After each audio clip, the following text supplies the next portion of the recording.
todo aquel que tiene un Dios falso pensará que rinde servicio a ese Dios falso y matará a todo aquel que refleje al Dios verdadero.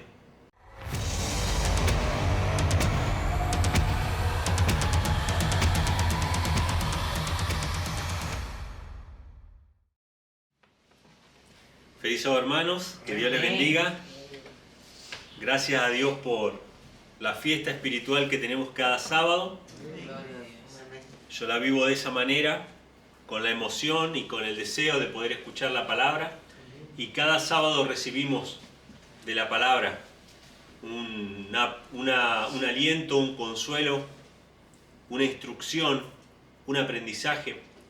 Y esta mañana escuchábamos a Carlitos que hablaba acerca de entregar el corazón a Dios, ¿no? Cómo podemos ser utilizados por Dios en un momento como el rey Usías y al poco tiempo ir en contra del Señor, ¿no? Tenemos que estar en permanente sujeción, humillación delante de Dios para no ser utilizados por Satanás. El mismo apóstol Pedro, en su momento que fue utilizado por Dios, él recibió una felicitación, no una felicitación, una aprobación de parte de Cristo. Jesús le dijo a Pedro, Pedro, no te lo reveló carne ni sangre, sino mi Padre. O sea, públicamente se le dijo a Pedro que había sido utilizado por Dios. Y tenemos que tener mucho cuidado, hermanos, con eso. Porque la gente nos puede llegar a decir cosas y nosotros pensar que eso viene de nosotros mismos. Al poco tiempo, Pedro, ¿qué hizo? Actuó de parte de Satanás. Le dijo a Cristo que no vaya a cumplir su misión de morir por los seres humanos. Imagínense qué mensaje, de quién venía ese mensaje, de Satanás. Qué tremendo, hermanos. Necesitamos entregar nuestro corazón a Dios. El tema que quiero compartir hoy con ustedes tiene que ver con, toca varios aspectos. Esta semana, a modo de comentario, quiero hacer simplemente comentarles a ustedes. Esta semana estuve publicando ahí el conflicto de los siglos en la página, compartiéndolo con los hermanos, de una manera que la gente lo pudiera descargar, ya sea para leerlo en el teléfono, escucharlo, etc. Pero en mi práctica cotidiana es escuchar el conflicto de los siglos. Entonces estoy escuchando nuevamente, ahora ya estoy por los Países Bajos, ¿sí? Porque va país por país contando la historia de la Reforma. Y hermanos, qué tremendo es si nosotros olvidamos la historia. Satanás siempre va a tratar de reescribir la historia. ¿Para qué reescribir la historia? Para que nos olvidemos de dónde venimos y hacia dónde vamos. Yo meditaba mientras caminaba, porque eso lo escucho mientras estoy caminando, más o menos 1 hora por día escucho. Entonces ahí entra un capítulo, un capítulo y medio por ahí a veces, del conflicto de los siglos.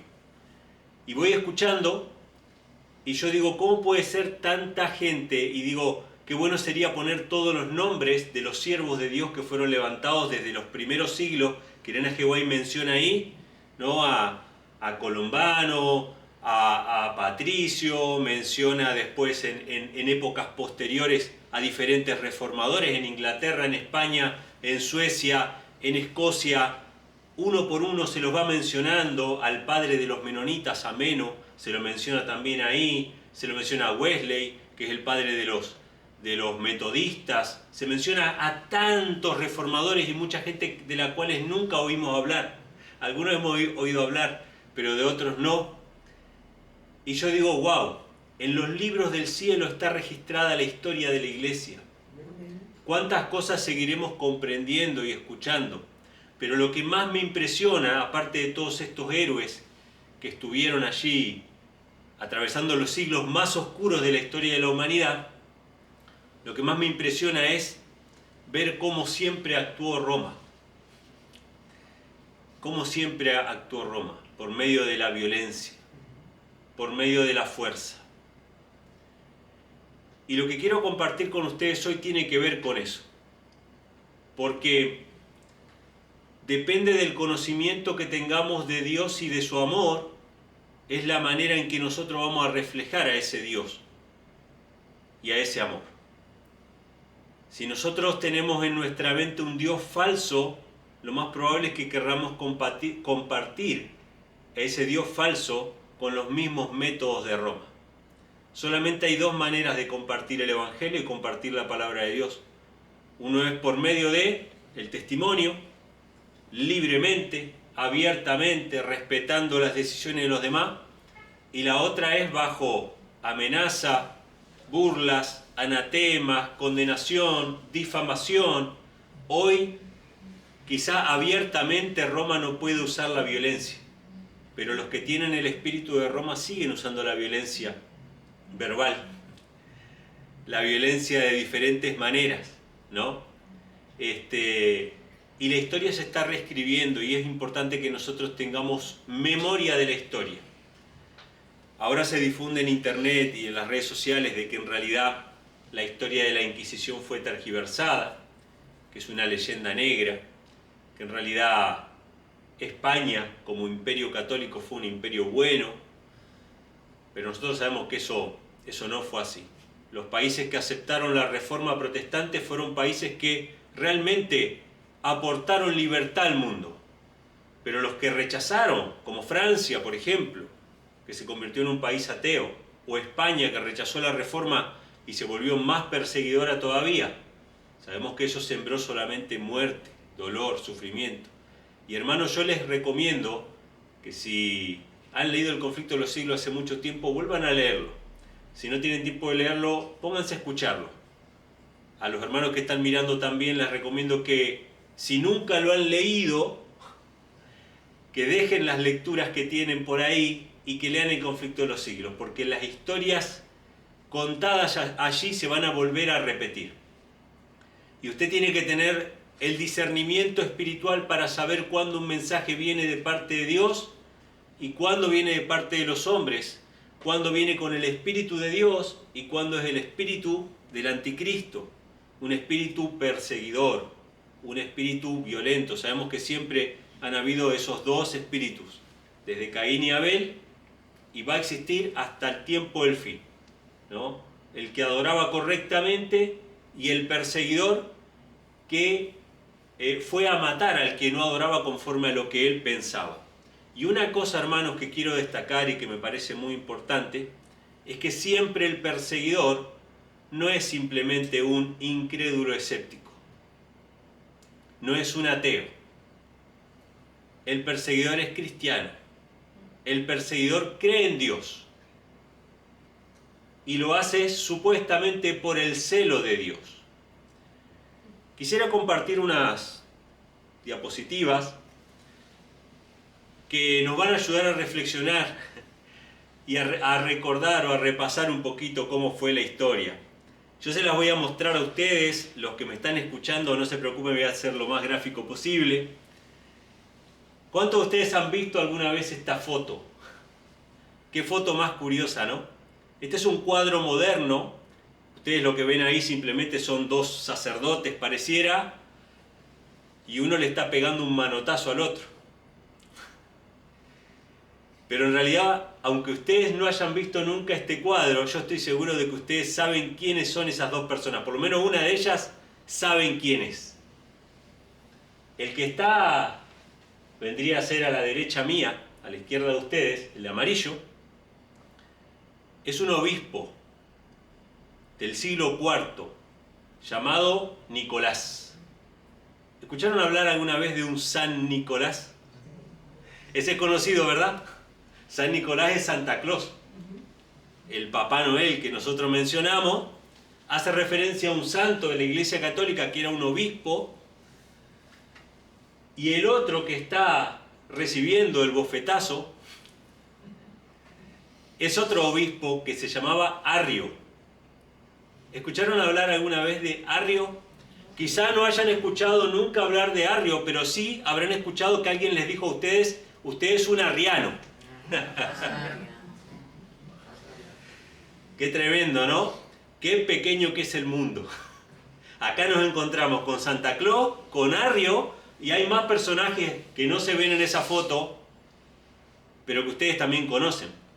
Esta es una escena del Concilio de Nicea, en el 325, presidido por un emperador romano que también ustedes conocen, que se llamaba Constantino el Grande, el primer emperador romano que se hizo cristiano.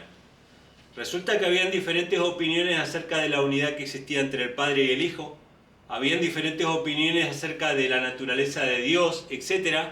Así que el emperador Constantino, un emperador, el líder civil, que se había convertido en cristiano, dijo, bueno, vamos a hacer un concilio, llamen a todos los obispos de la cristiandad, de Oriente, de Occidente, del Norte y del Sur, llámenlos a todos y vamos a definir esta cuestión para que se terminen las discordias.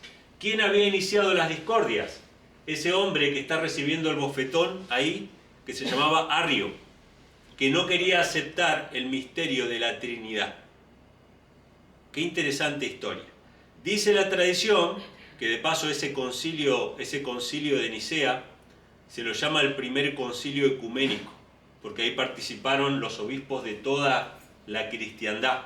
El que presidió ese primer concilio no fue el Papa, porque no había un obispo de Roma con mayor preeminencia, era Constantino, un emperador romano. Sabemos que los papas que siguieron después eran una continuidad del emperador romano. Esta era la primera vez que el Estado y la Iglesia se unían, porque este concilio fue financiado por el Imperio Romano. Ustedes saben que cuando el Estado se entromete en las cosas de la Iglesia, ¿son para bien o son para mal? Son para mal, son para mal. Entonces, este es el primer concilio ecuménico. Después hubieron muchos otros concilios, hasta el último concilio de la Iglesia Católica, que fue el Concilio Vaticano II, en el año 1960. Todos estos concilios son considerados por los católicos como palabra de Dios. Las definiciones de esos concilios son considerados palabra de Dios. ¿Se acuerdan cuando Martín Lutero estaba en el tribunal, cuando fue a rendir cuentas? Y le dijeron, ¿te retractas o no te retractas? ¿Se acuerdan las palabras de Lutero? Dijo, a menos que se me convenza por las Sagradas Escrituras y no mediante papas o concilios, los cuales se contradicen muy a menudo, yo no puedo retractarme en nada. Cuando Lutero hacía referencia a los concilios, es porque la Iglesia Católica no cree en la Biblia, no cree en las Escrituras como única regla de fe, cree en lo que los concilios han dicho. Y en este concilio se determinó que Dios, o se empezó a formar la doctrina de la Trinidad. Y se condenó cualquier otra forma de comprender a Dios como si fuera arrianismo, una herejía. Resulta que la tradición cuenta que cuando estaban debatiendo Nicolás, que defendía la Trinidad, contra Arrio, que no creía en la Trinidad, en un momento Nicolás le dio una bofetada a Arrio. Esto es parte de la tradición. Hay historiadores que niegan este hecho, hay otros historiadores que lo creen. Pero más allá de si fue verídico o no, lo importante es que la Iglesia Católica lo pone como algo que fue correcto, algo que realmente fue celo santo. Entonces, por el celo de Dios, le pegó una bofetada al otro. Es decir, el que defendía la Trinidad usó de violencia. La tradición cuenta que Constantino metió a Nicolás en la cárcel por ese incidente y que en la cárcel Nicolás fue visitado por Jesucristo y por la Virgen María, que le preguntaron, ¿por qué estás aquí? Y él dijo, porque te amo demasiado. O sea que era por el celo de Dios. La historia, digamos, se encargó de limpiar su memoria, pero lo importante de esta imagen que ustedes ven ahí es que la violencia siempre fue legitimada por la Iglesia Católica para defender sus puntos de vista. En la siguiente diapositiva, ustedes van a ver, esto en realidad, lo que vimos antes era una imagen moderna, pero lo que ustedes están viendo ahora es una imagen antigua, que está en una iglesia ortodoxa griega, y ahí también aparece Nicolás, a la derecha mía, y Arrio, a la izquierda. Y está con las manos así no porque está explicándole algo, sino porque le está a punto de dar. Esta es la bofetada que le da Nicolás a Arrio. Ahora, les pregunto, ¿hay alguna diferencia entre Arrio y Nicolás en la foto? ¿Qué diferencia hay? Tiene una aureola. Nicolás tiene una aureola, es decir, Nicolás era santo, la bofetada fue santa. Qué interesante, hermanos, esto. La violencia se utiliza para defender al Dios falso. La palabra de Dios y el testimonio se va a utilizar para defender al Dios verdadero. Pero las amenazas, las burlas y si es posible la violencia física se va a utilizar para imponer al Dios falso. Vamos a avanzar. Quiero mostrarles otra diapositiva. ¿Cuántos de ustedes se acuerdan de la cuarta bestia de Daniel capítulo 7? Una bestia espantosa que representaba ¿qué? Al Imperio Romano. El Imperio Romano, del cual iban a surgir 10 cuernos, que eran 10 tribus, pero después iba a surgir, en la siguiente diapositiva, iba a surgir un cuerno pequeño que dice que iba a arrancar a tres cuernos. Ese cuerno pequeño que iba a surgir de la bestia no era ni más ni menos que el Papa. Pero para poder establecerse el Papa tenía que derrotar, tenía que derribar a 3 tribus germánicas, llamadas tribus bárbaras. Ahora, ¿cómo es que se llamaban esas tribus o qué creencia tenían y por qué se enfrentaban a Roma? Voy a mostrarles en la siguiente diapositiva un artículo que apareció en la revista adventista titulada El Cuerno Pequeño, y esto yo se los muestro para que ustedes vean, hermanos, que si bien es una interpretación tradicional que tenemos acerca del cuerno pequeño y de los cuernos que fueron arrancados, esto se cree y se acepta abiertamente aún en la iglesia adventista. Esto lo escribe un teólogo llamado Álvaro Rodríguez y dice lo siguiente, lo vamos a ver en el texto siguiente, dice sobre el surgimiento del papado. Según sabemos, el Imperio Romano fue invadido por una serie de tribus germánicas y cae finalmente en el año 476. Luego de esto, la supremacía papal tiene su inicio en el año 538 después de Cristo, tras la caída de 3 de los reinos germánicos, ¿qué dice ahí? Arrianos, contrarios a la iglesia cristiana romana de la época, a saber los visigodos, los vándalos y los ostrogodos. ¿Por qué el Papa, para poder establecerse, tenía que combatir, exterminar a estos 3 pueblos? Básicamente porque tenían un conocimiento diferente acerca de quién era Dios. O sea que vemos que en la historia lo que se empleaba para combatir una creencia diferente era ¿qué cosa? La violencia, la fuerza, pero no ha de ser así con cada uno de nosotros.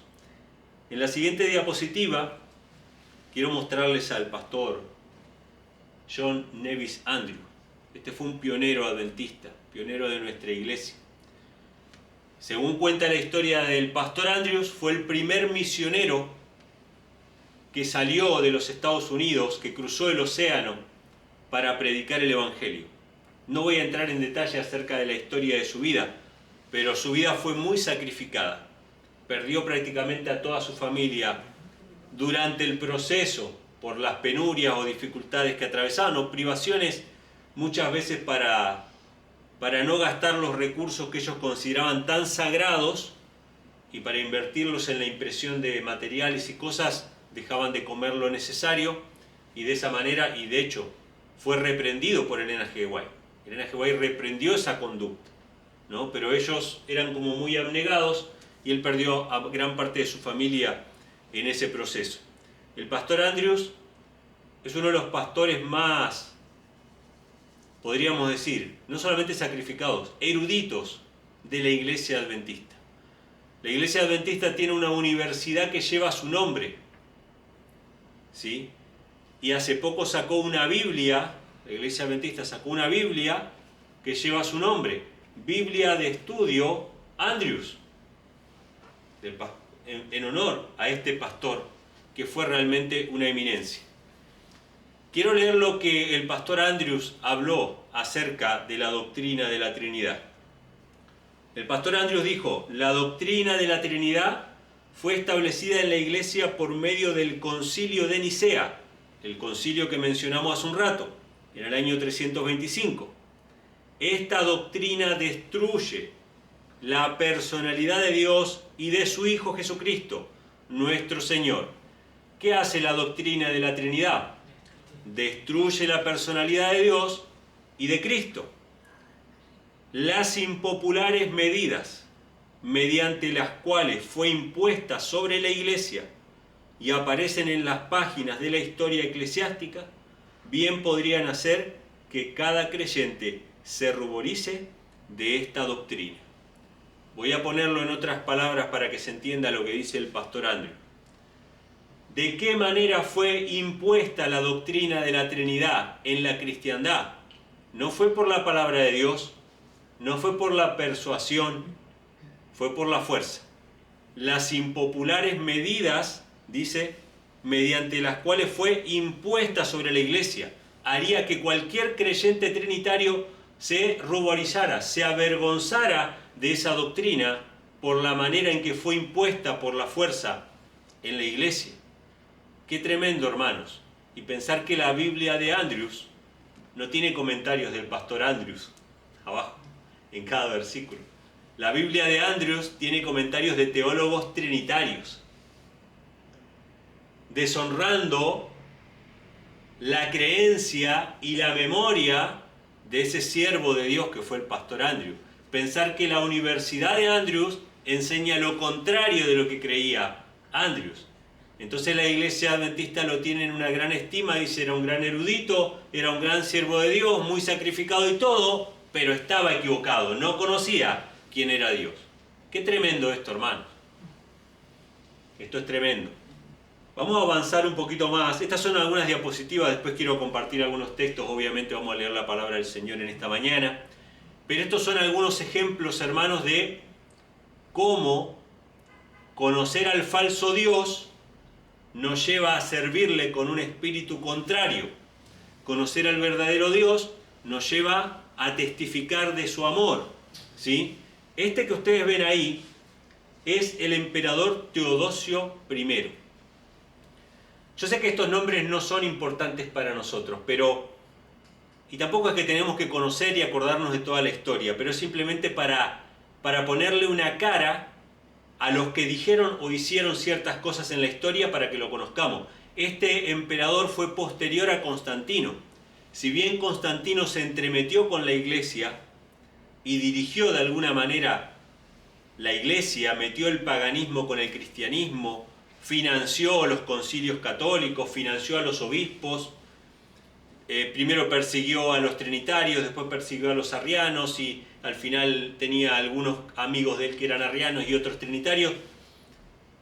El que realmente puso como religión oficial del Imperio Romano al catolicismo romano fue este emperador Teodosio.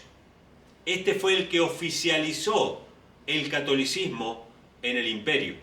Recordamos que Constantino fue el primero que dio la ley dominical, ¿se acuerdan? La primera ley dominical de la historia la dio Constantino, pero él la llamó el venerable día del sol. Que todos los obreros y trabajadores descansen en el venerable día del sol para que no perdamos sus bendiciones.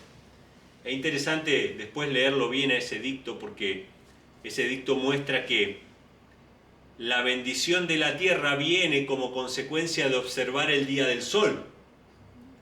Y algo muy parecido a lo que va a pasar en esta época final. Se va a decir que las catástrofes naturales, los desastres que estamos viviendo por el calentamiento global, etc., viene por consecuencia de no respetar el día del sol. Pero Constantino no puso como religión oficial el catolicismo, de hecho coqueteó con arrianos y con católicos, pero este Teodosio I sí puso la Iglesia Católica o la religión católica como obligatoria para todos. Y ahora yo voy a leerles un fragmento de un edicto que él dio para establecer esa religión. Este edicto se llama el Edicto de Tesalónica y quiero que presten atención a lo que dice. Queremos que todos los pueblos que son gobernados por la administración de nuestra clemencia profesen la religión que el divino apóstol Pedro dio a los romanos, que hasta hoy se ha predicado como la predicó él mismo, y que es evidente que profesan el pontífice Dámaso y el obispo de Alejandría, Pedro, hombre de santidad apostólica.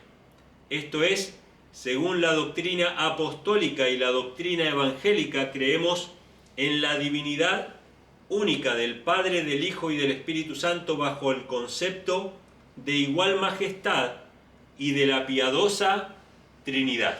O sea, este emperador decretó que todos los habitantes de sus dominios tenían que amoldarse a la fe trinitaria. Esto era por decreto, no era por convicción de las Escrituras, era por decreto. Ahora, ustedes podrían decir, bueno, eso podría decir el emperador, pero si yo no quería, no creía eso. Vamos a ver qué era lo que pasaba si no creía. Ordenamos que tengan el nombre de cristianos católicos, quienes sigan esta norma, mientras que los demás los juzgamos dementes y locos, sobre los que pesará la infamia de la herejía. Sus lugares de reunión no recibirán el nombre de iglesias y serán objeto primero de la venganza divina y después serán castigados por nuestra propia iniciativa que adoptaremos siguiendo la voluntad celestial. O sea, que en otras palabras, o por las buenas o por las malas, había que ser trinitario. Y el que no aceptara la Trinidad, primero iban a ser juzgados como locos, no iban a ser reconocidos como iglesia, y además ellos se arrogaban la prerrogativa de castigarlos según las disposiciones que tuvieran en ese momento. Qué interesante esto, hermanos, que se menciona que los que son considerados cristianos católicos y los que son considerados iglesia son los que son trinitarios. Si ustedes van hoy a ver quiénes forman parte de los concilios mundiales de iglesia, del movimiento ecuménico, que son considerados cristianos por los católicos, son los que son trinitarios. Los que no son trinitarios son considerados sectas, ni siquiera hermanos separados. Ustedes saben que la Iglesia Católica llama a los protestantes hermanos separados. Y yo lo he mostrado en más de una ocasión, en algunos sermones, de que la Iglesia Católica considera válido el bautismo de todas las denominaciones, siempre y cuando sean bautismos trinitarios. ¿Qué es lo que está uniendo por detrás a las religiones cristianas? La Trinidad. ¿Esto va a traer como consecuencia el Día del Sol? Claro que sí. ¿Va a traer como consecuencia el descanso dominical obligatorio? Claro que sí. Pero hay un Dios falso por detrás que está uniendo a todas las religiones cristianas, y ese Dios falso, hermanos, no va a persuadir a la gente con la palabra de Dios. Va a perseguir y va a usar la violencia para esos fines. Ahora ustedes me dirán, bueno, vamos a pasar a la siguiente. Ustedes me dirán, bueno, esto es la Edad Media, la Edad Antigua, pero fíjense lo que pasaba en la época de nuestros pioneros adventistas. Estamos hablando de los años 1800, un par de siglos atrás, muy cercano a nosotros. Lo que van a ver ustedes ahora a continuación salió publicado en la revista adventista de los años 1890 más o menos. Nuestros pioneros adventistas estaban atentos a todos los movimientos y legislaciones dominicales que habían en los Estados Unidos, que habían leyes dominicales en Estados Unidos, hasta el día de hoy las hay, pero ellos estaban atentos a estas leyes. Y en una de sus investigaciones, ellos encontraron una ley dominical, pero que estaba asociada a otra ley, que estaba vigente todavía en sus días en Estados Unidos, hablando en el año 1890. Esta ley decía lo siguiente: Ley del Distrito de Columbia de 1874, sección 1. Si alguna persona negare la Trinidad, por la primera ofensa será perforado en la lengua y multado con 20 libras.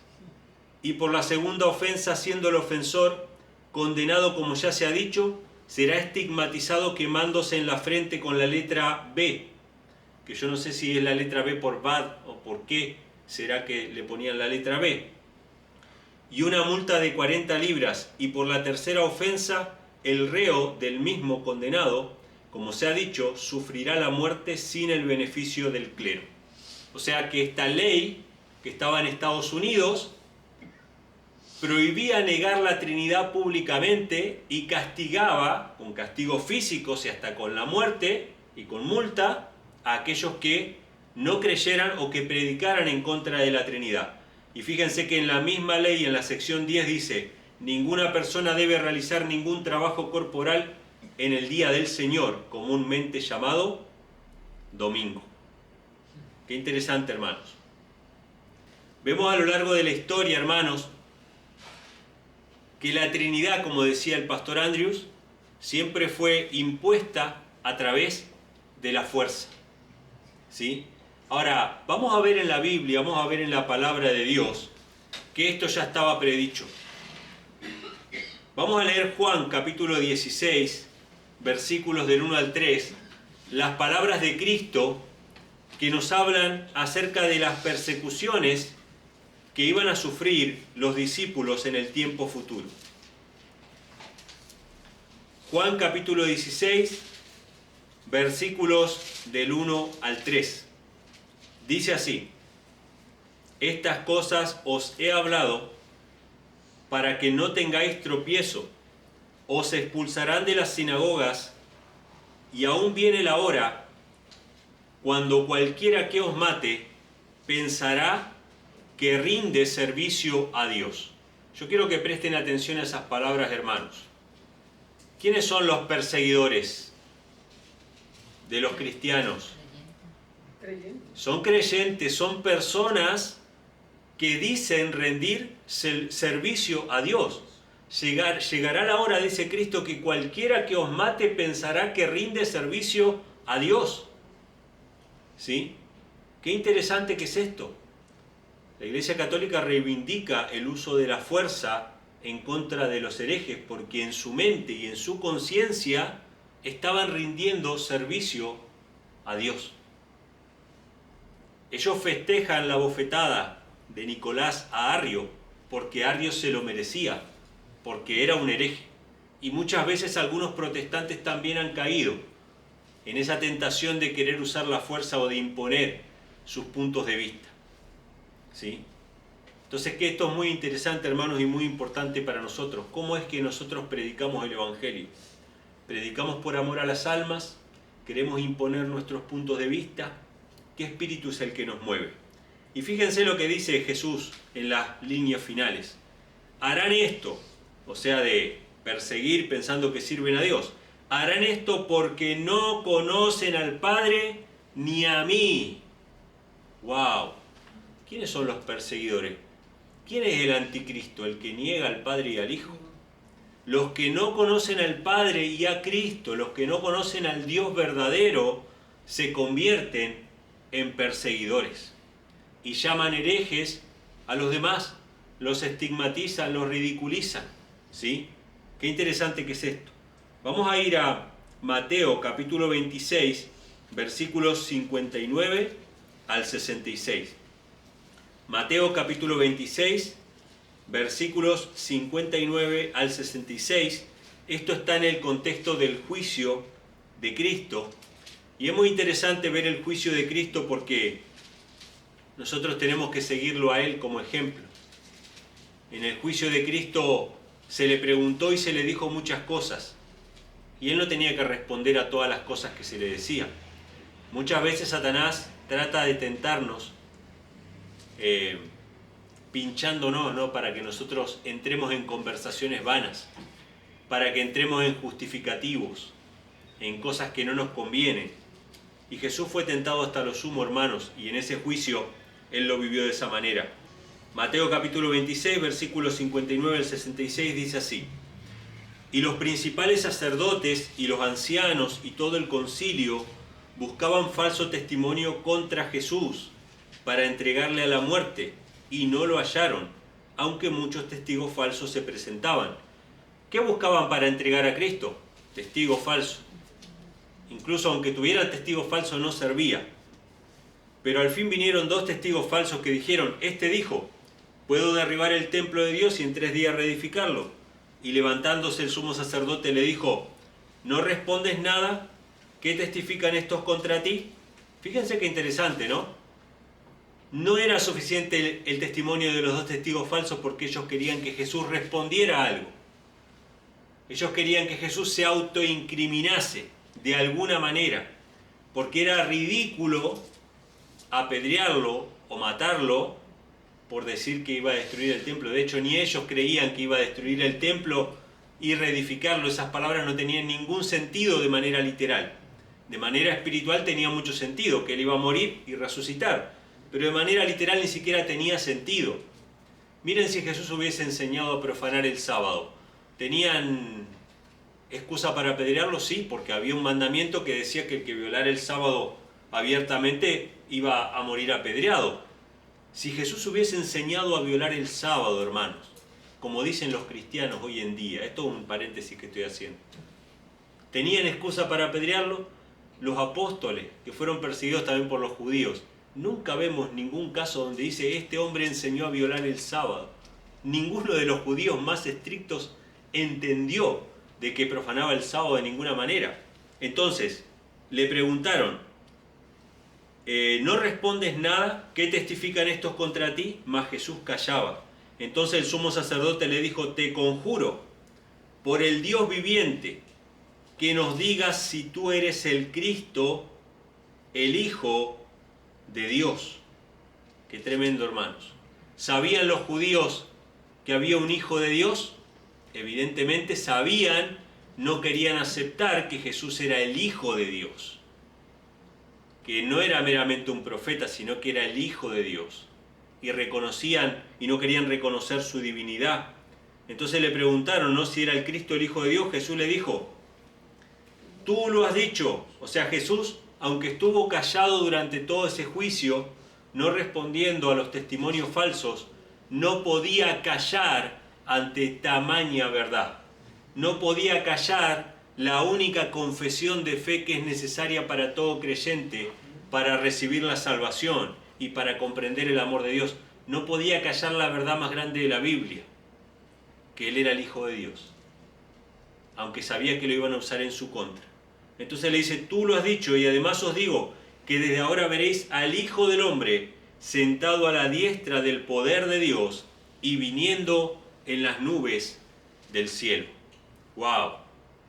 Él hizo una confesión y les profetizó también que ellos iban a presenciar la segunda venida de Cristo. ¿Sabemos en qué contexto van a presenciar esa segunda venida?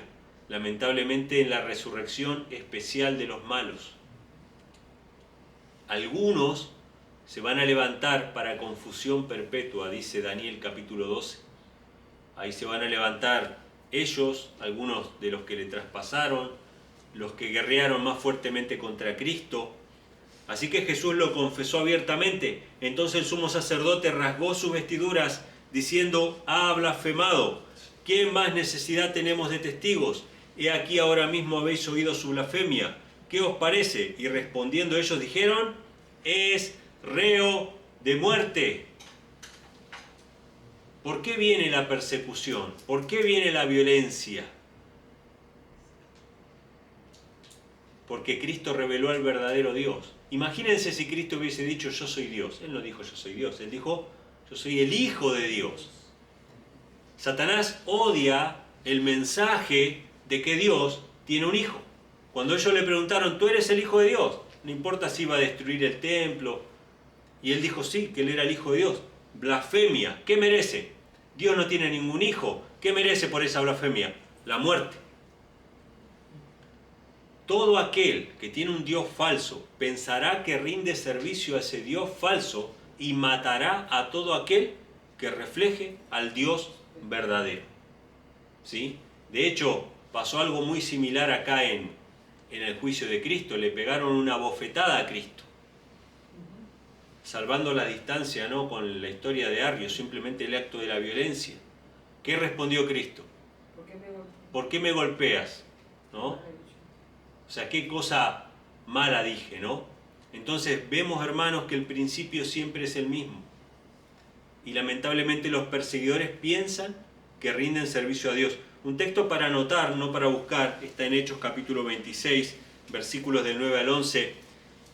Menciona ahí el apóstol Pablo, ¿no?, como él era un perseguidor. Dice: yo ciertamente había creído mi deber hacer muchas cosas contra el nombre de Jesús de Nazaret, lo cual también hice en Jerusalén. Yo encerré en cárceles a muchos de los santos, habiendo recibido poderes de los principales sacerdotes. Y cuando los mataron, yo di mi voto, y muchas veces castigándolos en todas las sinagogas, los forcé a blasfemar, y enfurecido sobremanera contra ellos, los perseguí hasta en las ciudades extranjeras. O sea, el apóstol Pablo cuenta que él, pensando que servía a Dios, perseguía el nombre de Cristo, hasta que Cristo le fue manifestado. Él comprendió que Dios tenía realmente un hijo, que lo había entregado para salvación de todos nosotros, y comprendió que todos los profetas de la antigüedad hablaban de ese hijo. Y después él se convirtió de perseguidor a perseguido por el nombre del Señor.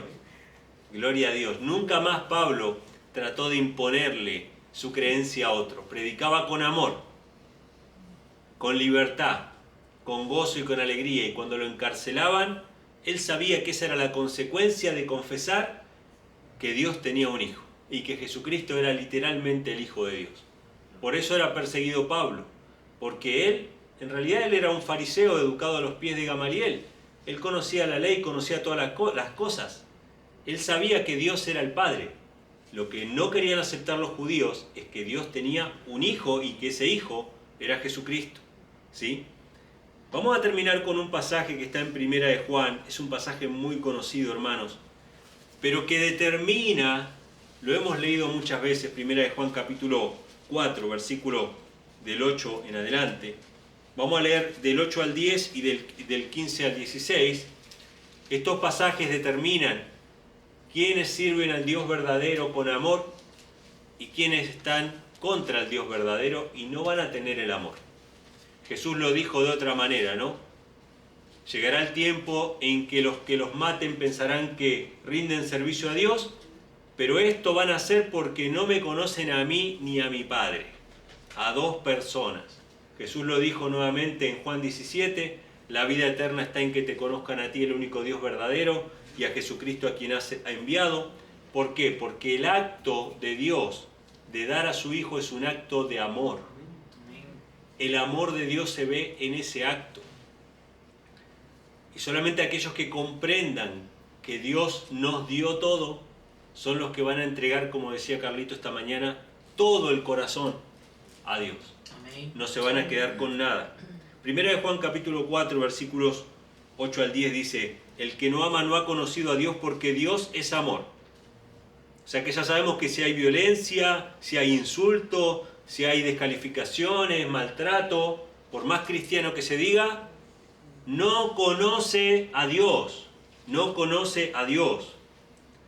En esto se mostró el amor de Dios para con nosotros, en que Dios envió a su Hijo unigénito al mundo para que vivamos por Él. En esto consiste el amor, no en que nosotros hayamos amado a Dios, sino en que Él nos amó a nosotros y envió a su Hijo en propiciación por nuestros pecados. Ustedes no van a encontrar en ninguna parte de la Biblia que diga en esto se ve el amor de Dios y que diga en otra cosa que no sea en el acto de Dios de entregar a su Hijo. Por eso, el que no ama no conoció al Dios verdadero. Quizá dice conocer a Dios, pero está siguiendo a un Dios falso. Un Dios falso que usa la violencia. Pero el Dios verdadero nos ata con cuerdas de amor, nos atrae con suavidad y con dulzura. Apela a nuestra razón y a nuestros sentimientos y nos llama como Padre amoroso para que le sirvamos. Y nunca jamás aceptaría una adoración forzada. Nunca aceptaría un formalismo de nuestra parte.